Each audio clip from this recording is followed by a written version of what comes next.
اصل میں یہ بات تو اس حد تک ٹھیک ہے کہ صدر ٹرمپ جو ہے نا وہ ایک ٹرانزیکشنل آدمی ہے. یعنی جب تک آپ ان کی بات مان رہے ہیں, ان کی خواہشات پوری کر رہے ہیں, تو آپ ان کا برتاؤ آپ کے ساتھ اچھا ہوگا.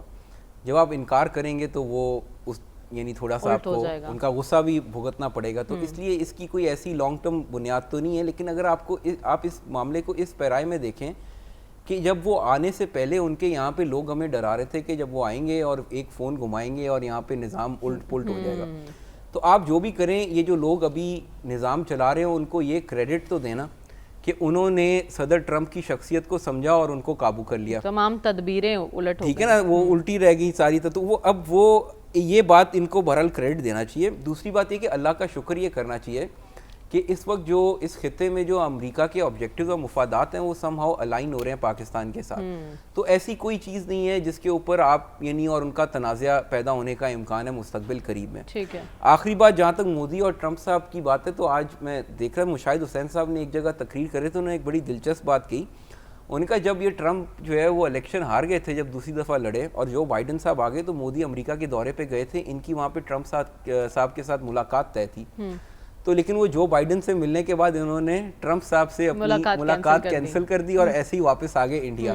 تو ہو سکتا ہے کہ صدر ٹرمپ کے ذہن کے کسی کونے میں جو ہے یہ بات بھی باقی ہو. تو اس لیے ہمیں تو بات یہ کہ جو بھی حالات پیدا ہوئے پاکستان کے لیے سازگار ہیں, اس کو ہمیں شکر ادا کرنا چاہیے, آگے چلنا چاہیے. اس موقع کا فائدہ اٹھانا چاہیے. اس کے ساتھ ہی پروگرام کا وقت ختم ہو جاتا ہے. ہمیں اجازت دیجیے. اللہ حافظ.